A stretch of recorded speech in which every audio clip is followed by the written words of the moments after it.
Assembly practice.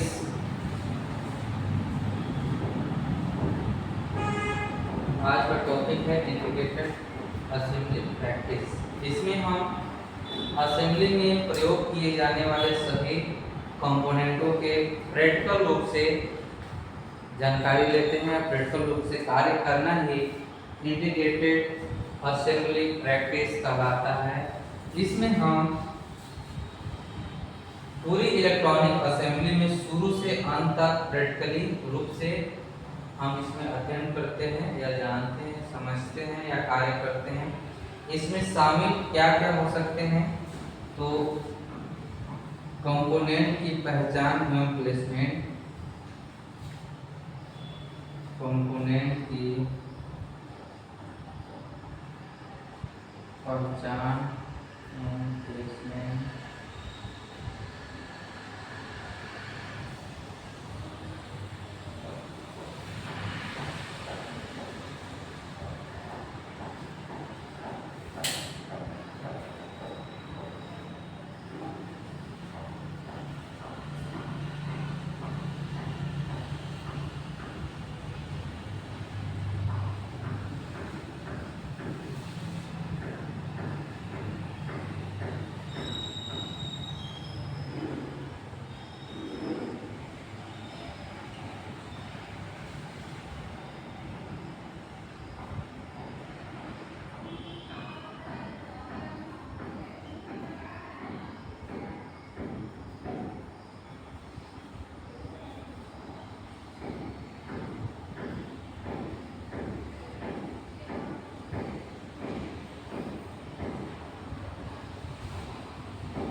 इसमें component की पहचान एवं प्लेसमेंट कि कौन से कंपोनेंट कहाँ पर लगाया जाना है उसकी पहचान करना। ये प्लेसमेंट मतलब उसको इंस्टॉल करना, उसको स्थापित करना, ये होता है। अगला पीसीबी पर कंपोनेंट इंस्टॉल करना। इंस्टॉल करने के लिए, उसे फिक्स करने के लिए हम सोल्डरिंग करते हैं, तो अगला सोल्डरिंग करना। अगला है वायर एंड कनेक्टर लगाना। उसमें जहाँ पे वायर लगाया जाना है वहाँ पे वायर, जहाँ पे कनेक्टर लगाया जाना है वहाँ पे कनेक्टर लगाना। मैकेनिकल पार्ट को फिक्स करना, उसमें जो भी यांत्रिक भाग है उस यांत्रिक भाग को फिक्स करना, यानी कि मैकेनिकल पार्ट को फिक्स करना। अगला है फाइनल असेंबली को इंस्पेक्ट करना। इंस्पेक्ट मतलब होता है उसकी जांच करना। जो भी हमारा असेंबली है, जो भी हम जिसको असेंबल कर रहे हैं उसकी फाइनल इंस्पेक्शन करना होता है, फाइनल जांच करनी होती है। अगला हम इसमें इसका मतलब क्या होता है कि अलग अलग स्टेप को अलग अलग सीखने के बजाय सभी स्टेप को एक कंप्लीट असेंबली के साथ साथ प्रैक्टिस किया जा सकता है। इसमें अलग अलग असेंबल को अलग अलग न करके हम एक कंप्लीट प्रैक्टिकली जो करते हैं वही हमारा कहलाता है इंटीग्रेटेड असेंबली प्रैक्टिस। इसमें हम टूल्स एवं उसका एसओपी का प्रयोग करते हुए इसको हम आगे करते हैं। तो आगे हम पढ़ते हैं कि कौन कौन से टूल्स एवं से कौन से एसओपी को एक साथ उपयोग करते हैं।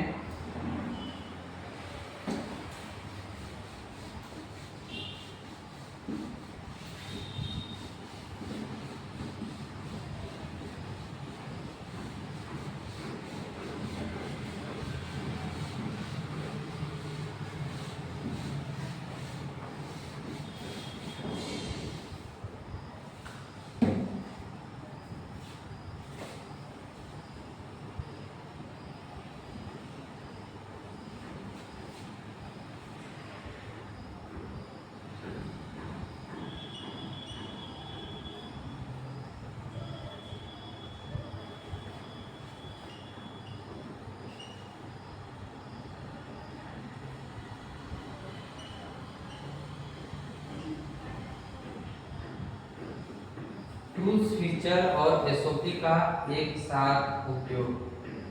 टूल्स फीचर्स क्या होते हैं, एसओपी क्या होता है। तो एसओपी मतलब स्टैंडर्ड ऑपरेशन प्रोसीजर।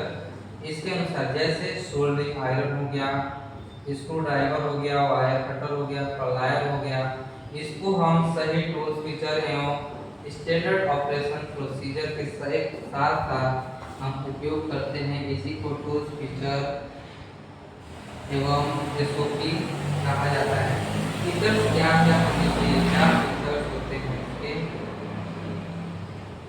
फीचर की बात करें तो इसके फीचर ऐसे डिवाइस जो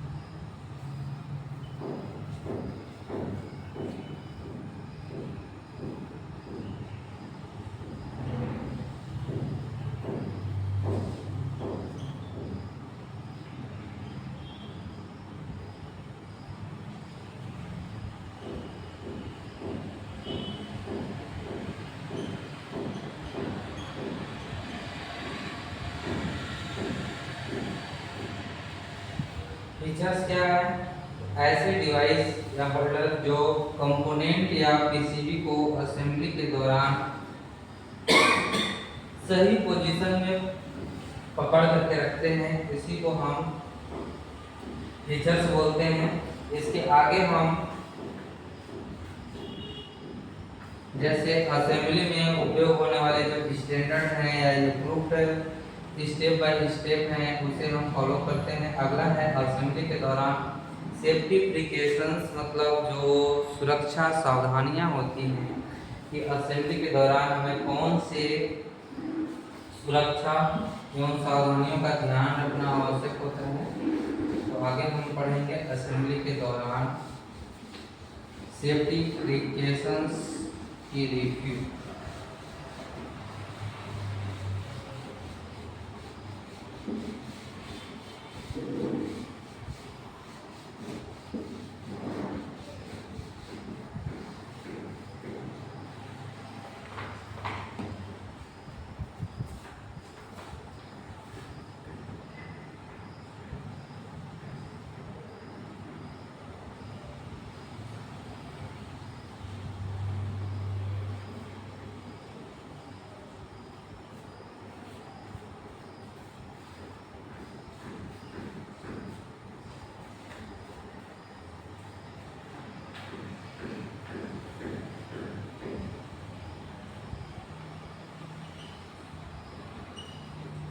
असेंबली के दौरान सेफ्टी प्रिकॉशंस की रिव्यू। तो हमें असेंबली के दौरान सेफ्टी प्रिकॉशन की कौन कौन सी रिव्यू करना चाहिए। तो सबसे पहले इसमें ध्यान रखने वाली बातें है कि असेंबली करते समय सेफ्टी महत्वपूर्ण होती है। तो ये सेफ्टी की जो प्रिकॉशंस हैं, सेफ्टी की जो सावधानी सुरक्षा और सावधानियां हैं, इसमें हमारा मेन पॉइंट जैसे इलेक्ट्रिकल सप्लाई को आवश्यकता अनुसार ऑफ रखें। जो भी हमारा पावर सप्लाई होता है, पावर सप्लाई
इसकी जो सुरक्षा सावधानियां होती है, इसमें अगर हम कार्य कर रहे हैं और वहाँ पे आवश्यकता अनुसार जरूरत अगर नहीं है तो वहाँ पे पावर सप्लाई को ऑफ ही रखना चाहिए, नहीं तो हमें कार्य के दौरान शॉक लग सकती है। इसलिए पावर सप्लाई को आवश्यकता अनुसार ऑफ रखना चाहिए। सोल्डरिंग आयरन को सावधानी से हैंडल करना चाहिए। सोल्डरिंग आयरन को गर्म होने के बाद उसे हम सोल्डरिंग स्टेशन पर ही इस्तेमाल करना चाहिए। सोल्डरिंग स्टेशन पे सोल्डरिंग स्टैंड की व्यवस्थाएं होती हैं, जिससे कि गर्म सोल्डरिंग आयरन को उस पर आराम से व्यवस्थित तरीके से रखा जा सकता है। इसमें किसी भी प्रकार की कोई हानि नहीं होती है। अगला है सही पीपीई। पीपीई मतलब पर्सनल प्रोटेक्टिव इक्विपमेंट। पर्सनल मतलब व्यक्तिगत, प्रोटेक्टिव मतलब सुरक्षा, इक्विपमेंट्स मतलब उपकरण, मतलब जो स्वयं के सुरक्षा के लिए जो उपयोग किए जाने वाले उपकरण होते हैं उसे हम पीपीई बोलते हैं। तो सही पीपीई का प्रयोग करना, जैसे अगर हम नंगे चालक पे कार्य कर रहे हैं जिसमें या लाइव चालक है जिसमें पावर सप्लाई ऑन है, तो हमें वहाँ पे हमेशा इंसुलेटेड टूल का प्रयोग करना चाहिए, मतलब विद्युत रोधी प्रकार के टूल का प्रयोग करना चाहिए। जो भी इलेक्ट्रॉनिक्स का काम करते हैं तो वहाँ पे जो भी हम इक्विपमेंट्स यूज करते टूल्स यूज करते हैं, जैसे कटर, प्लायर, स्ट्रिपर, वो सब हमारा विद्युत रोधी प्रकार का होना चाहिए, इंसुलेटेड होना चाहिए। यानी कि उसके जो हाथ से पकड़ने वाला भाग होता है, जो हत्था होता है, वो विद्युत रोधी प्रकार का होना चाहिए कि अगर किसी भी प्रकार से अगर हम लाइव करंट में भी काम करते हैं तो ऐसे स्थितियों में उसमें जो करंट है वो करंट उसके बाहरी सतह पर ना आए, जैसे कि हमारे हाथ या हमारे बॉडी को विद्युत झटका लगने से बचा दे। तो ये होता है सही पीपीई का प्रयोग करना। और सभी जो भी यूज किए जा रहे हैं वो हमारा विद्युत रोधी प्रकार का होना चाहिए, जैसे रबर का हो गया, प्लास्टिक का हो गया, फाइबर, माइका, ये सब हमारे विद्युत रोधी प्रकार के होते हैं। तो ऐसे ही प्रकार का प्रयोग करना चाहिए। अगला है वर्क प्लेस को साफ एवं व्यवस्थित रखें।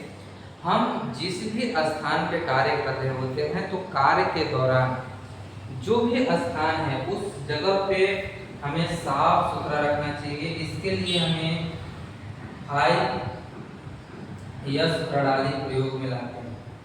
ये 5S प्रणाली हाउस कीपिंग की एक प्रणाली होती है जहाँ पे साफ सफाई की एक मानक तैयार करता है।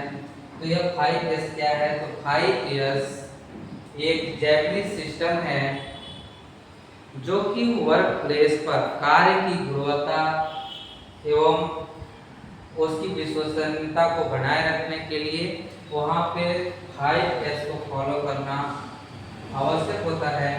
इसमें 5S होते हैं, 1, 2, 3, 4 एवं 5।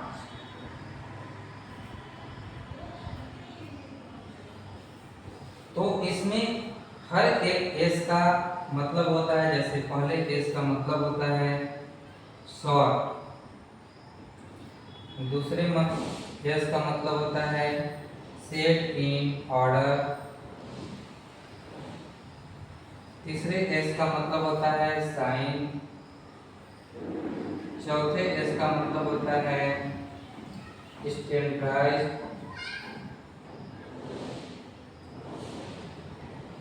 और पांचवें एस का मतलब होता है सस्टेन।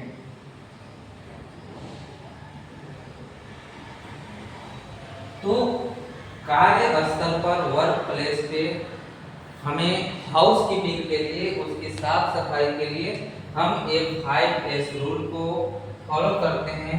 ये 5S रूल हमारा एक जैपनीज सिस्टम है, एक जापानी प्रणाली है। ये जापानी प्रणाली क्यों है? क्योंकि इसकी शुरुआत जापान में हुई थी और इस समय इसको हर जगह फॉलो किया जा रहा है। ये सभी कंपनी, ऑफिस, कार्यस्थल, कोई भी कार्यस्थल है वहाँ पे हम 5S पद्धति का प्रयोग करके अपने कार्यस्थल को ज़्यादा क्वालिटी वाला यानी ज़्यादा गुणवत्ता वाला बनाते हैं। इसमें सबसे पहले यस का मतलब होता है सॉर्ट। सॉर्ट मतलब जो भी हमारे कंपोनेंट होते हैं, इक्विपमेंट्स होते हैं, उनको हम अलग अलग सॉर्ट करते हैं, मतलब छटनी करते हैं। तो हम छांट करके, सॉर्ट करना मतलब छांटना, अलग करना। इसके बाद सेट इन ऑर्डर, जो भी हमारे कंपोनेंट है, इक्विपमेंट्स हैं, मटेरियल्स हैं, उसको एक ऑर्डर में सेट करना। तो सेट इन ऑर्डर। दूसरे एस का मतलब होता है सेट इन ऑर्डर। तीसरा एस होता है साइन। तीसरे एस का मतलब साइन। साइन मतलब चमकाना। जब हम वर्क प्लेस पे कार्य करते हैं तो जो इस 5 एस में तीसरा नंबर का एस है उसमें होता है साइन। तो हमें वर्क प्लेस चमकते रहना चाहिए। अगला है स्टैंडर्डाइज। इसके लिए एक मानकीकरण होता है। इसका चौथे इसका मतलब होता है स्टैंडर्डाइज। इसका मतलब मानकीकरण। उसका एक मानक तैयार होना चाहिए। जो भी हम कंपोनेंट प्रोडक्ट यूज कर रहे हैं उसका एक मानक होना चाहिए। तो इसका मतलब होता है, चौथे इसका मतलब होता है स्टैंडर्डाइज मतलब मानकीकरण। अगला जो है वो सस्टेन यानी कि विश्वसनीयता। तो अगला है सस्टेन। तो 5S इस प्रकार से था। इसके हाउस कीपिंग के लिए अपने वर्क प्लेस पे, अपने कार्यस्थल पे, जहाँ पे हम कार्य कर रहे होते हैं वहाँ पे कार्य की गुणवत्ता एवं उसकी अच्छे प्रोडक्शन के लिए हम ए 5S हाउस कीपिंग का रूल का प्रयोग करते हैं। अगला है कंपोनेंट को गलत वोल्टेज या पोलैरिटी से कनेक्ट न करें। इसमें अगला जो सुरक्षा एवं सावधानियां है कि कोई भी कंपोनेंट है जिसमें जितना वोल्टेज सोर्स दिया जाना है, उसको जितने वोल्टेज के लिए उसकी जितनी रेटिंग है, वोल्टेज रेटिंग जितनी है, हमें उतना ही वोल्टेज से उसे कनेक्ट करना चाहिए। दूसरी बात कि उसकी पोलैरिटी को फिक्स रखना है। जिसकी पोलैरिटी फिक्स है उसकी उसी पोलैरिटी में कनेक्शन होना चाहिए। इसकी पोलैरिटी चेंज नहीं होना चाहिए, अन्यथा यह हमारा कनेक्शन गलत होता है और यह हमारा इक्विपमेंट डैमेज हो जाता है। अगला है इसी में कि EHD का प्रयोग। EHD का प्रयोग हमें क्यों करना चाहिए? तो EHD का मतलब होता है इलेक्ट्रोस्टैटिक डिस्चार्ज। इलेक्ट्रोस्टैटिक डिस्चार्ज मतलब कि यह स्टैटिक इलेक्ट्रोस्टैटिक जो चार्ज होते हैं उस चार्ज को न्यूट्रलाइज करने के लिए, बेअसर करने के लिए, ग्राउंड करने के लिए हम EHD का प्रयोग करते हैं। यह EHD हमारे बॉडी के चार्ज, हमारे बॉडी में जो उत्पन्न चार्ज होते हैं उस स्टैटिक चार्ज को यह ग्राउंड करने का काम करता है, न्यूट्रलाइज करने का काम करता है। क्यों ऐसा करने की जरूरत पड़ता है? क्योंकि जब हम अपने हाथों से डायरेक्ट कंपोनेंट के संपर्क में आते हैं तो हमारे बॉडी के जो चार्ज होते हैं उस चार्ज से यह हमारा कंपोनेंट डैमेज हो जाता है और कार्य नहीं करता है। इसलिए हमें यहाँ पे EHD का प्रयोग करना चाहिए। तो अगला इसमें यही है कि EHD का प्रयोग करना चाहिए। इसका मुख्य उद्देश्य व्यक्ति और इलेक्ट्रिकल इक्विपमेंट दोनों को सुरक्षा देना है। इस सेफ्टी प्रिकॉशंस में मतलब सुरक्षा और सावधानियां में का प्रयोग हमें क्यों करना आवश्यक होता है? इसमें हमारा कंपोनेंट एवं व्यक्ति दोनों की सुरक्षा होती है। व्यक्ति की सुरक्षा कैसी होती है? हम PPE का प्रयोग करके कार्य करते हैं तो हमें व्यक्तिगत कोई हानि नहीं होती है, हमारे किसी भी शरीर के अंग को कोई हानि नहीं पहुंचती है, क्योंकि उसके लिए हम अलग प्रकार के इक्विपमेंट्स यूज करते हैं, अलग अलग प्रकार के उपकरण यूज करते हैं। जैसे हाथ में रबर हैंड ग्लव्स यूज करते हैं, सर में हेलमेट यूज करते हैं। इसके बाद अगर शोरगुल वाले स्थान पे काम कर रहे हैं तो वहाँ पे हम ईयरबड्स का प्रयोग करते हैं। धूल डस्ट वाले स्थान पे काम कर रहे होते हैं तो वहाँ पे नोज मास्क पहनते हैं। और अगर तेज प्रकाश वाली जगह पे काम कर रहे हैं तो वहाँ पे हम गॉगल्स का प्रयोग करते हैं। और अगर रात में हम काम कर रहे हैं और वहाँ पे गाड़ियाँ आती जाती रहती हैं तो ऐसे स्थानों पे हमें रिफ्लेक्टिव जैकेट का प्रयोग करते हैं। रिफ्लेक्टिव जैकेट के पहनने के क्या फायदे होते हैं? ये रिफ्लेक्टिव जैकेट जब उस पर प्रकाश पड़ता है तो ये रिफ्लेक्टिव जैकेट पर वो लाइट पड़ती है तो वो लाइट रिफ्लेक्ट होती है, रिफ्लेक्ट होने के साथ साथ वो चमकती है। जैसे ही उस पर प्रकाश पड़ता है तो वो प्रकाश को रिफ्लेक्ट करती है और वो प्रकाश को परावर्तित कर देती है, जिससे हमारा जो जैकेट है वो चमकता हुआ प्रतीत होता है, जिससे ये पता चलता है कि सामने कोई व्यक्ति कार्य कर रहा है या सामने कोई व्यक्ति है। इसके अलावा हम रबर के बने हुए सेफ्टी शूज का प्रयोग करते हैं। ये सेफ्टी शूज ऐसे जो विद्युत झटकों से, यानी कि अगर हम किसी लाइव करंट को अगर टच में आ जाते हैं तो उससे भी सुरक्षा करता है, और ऐसे स्थान जहाँ पे कील उल धंसने की संभावना है तो ऐसे स्थानों पर भी हम सेफ्टी शूज का प्रयोग करते हैं। उसी तरह से ये हमारा पर्सनल प्रोटेक्शन भी है। लेकिन EHD जो होता है, EHD हमारा कंपोनेंट को, तो पीपी जैसे पीपी हमारे पर्सनल सुरक्षा के लिए, उसी तरह से EHD हमारे कंपोनेंटों को सुरक्षा देता है।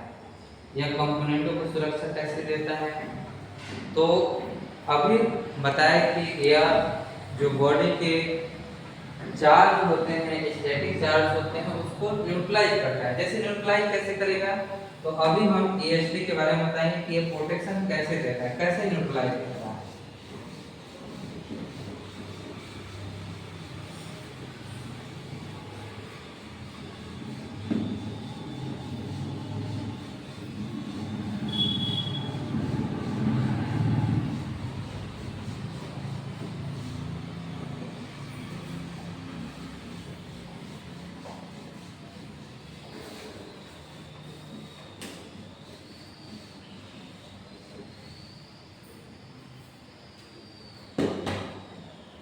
जैसे ये हमारा कार्यस्थल है, ये कार्यस्थल मतलब वर्किंग टेबल है। इस टेबल पे हम खड़े होकर के कार्य कर रहे होते हैं।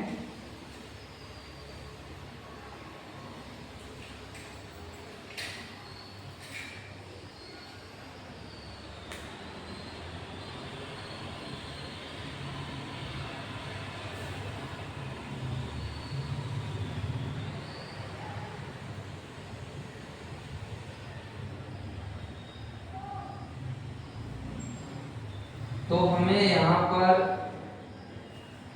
EHD मैट का प्रयोग करना चाहिए। इस EHD मैट और बाकी इस टेबल को यहाँ पे इसे ग्राउंड किया जाना चाहिए। ये टेबल हमारा ग्राउंड होता है, ये भाग धातु का बना होता है और ये इस तरह से ग्राउंड किया जाता है। ये अर्थ है जिसका प्रतिरोध 0 होता है। अब कोई व्यक्ति इस जगह पे खड़े होकर के कार्य कर रहा है तो इस व्यक्ति द्वारा EHD का प्रयोग किया जाता है। EHD जिसका full form E for electro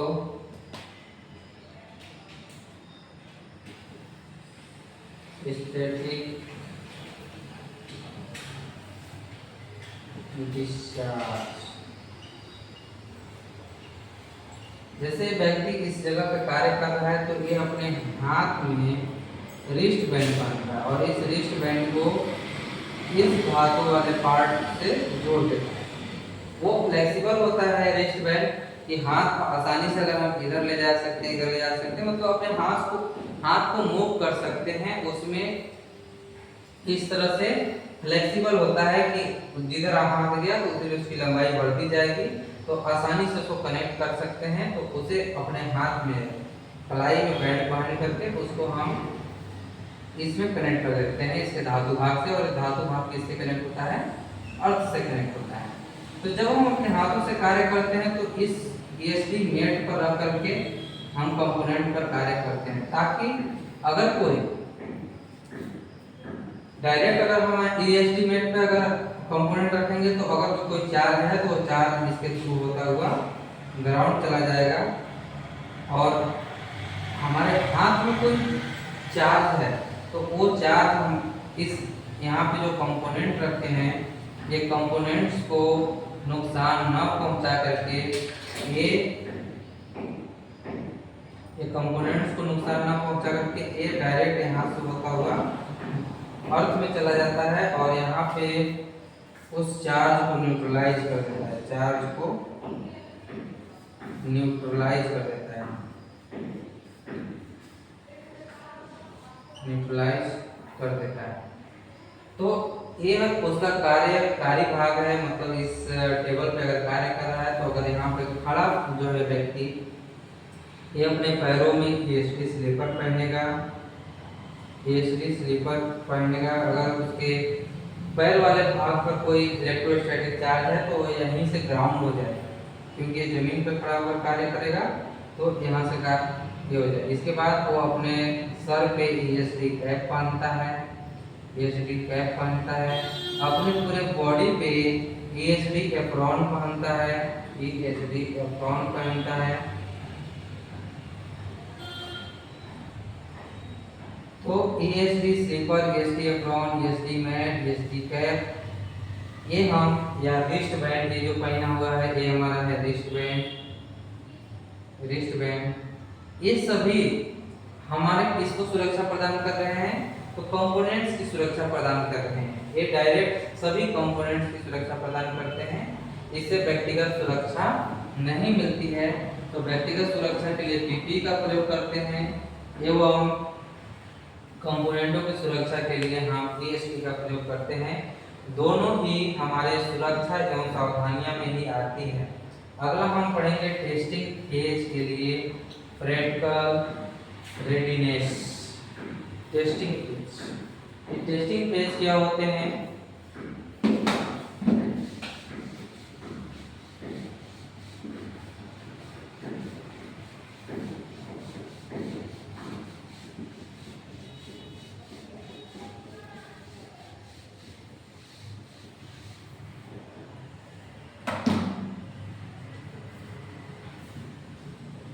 testing phase के लिए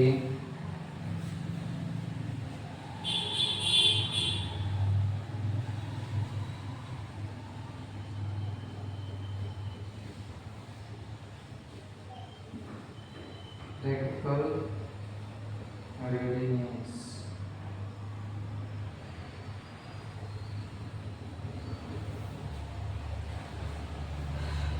असेंबली कंप्लीट होने के बाद सिस्टम को टेस्टिंग के लिए तैयार किया जाता है। टेस्टिंग से पहले चेक करें कि सभी कंपोनेंट सही जगह स्थापित हैं कि नहीं।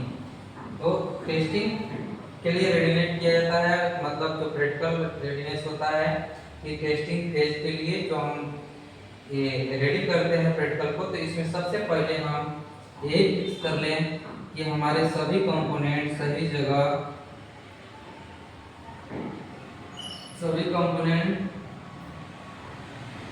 सही जगह एवं सही ओरिएंटेशन में है कि नहीं है, सभी कनेक्टर लगा है कि नहीं लगा है, सभी कंपोनेंट सही जगह, पोजीशन,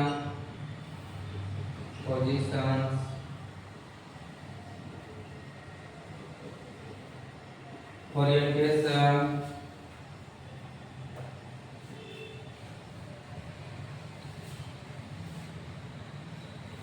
एंड कनेक्शन।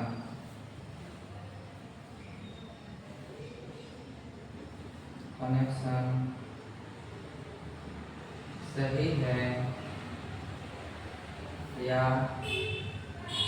नहीं, ये सब क्या होते हैं? तो कंपोनेंट के सही जगह, मतलब उसकी पोजीशंस को, उसके ओरिएंटेशन सही दिशा को, उसके कनेक्शन, उसका जो पोलैरिटी होता है, उसका जो कनेक्शन है वो सही है या नहीं है। तो उसके लिए हम टेस्टिंग फेज के लिए प्रैक्टिकल रेडीनेस में सबसे पहले हम यही करते हैं। इसके बाद हम पूरी इलेक्ट्रिकल हार्डवेयर असेंबली को टूल्स, फीचर्स एवं SOP की मदद से सुरक्षित एवं तरीके से असेंबल करते हैं। यही हमारा फाइनल टेस्टिंग के लिए तैयार होता है, प्रैक्टिस होता है। इसमें हमारा जो एसओपी होता है। इस एसओपी के बारे में हम थोड़ा जानते हैं। एसओपी क्या होता है?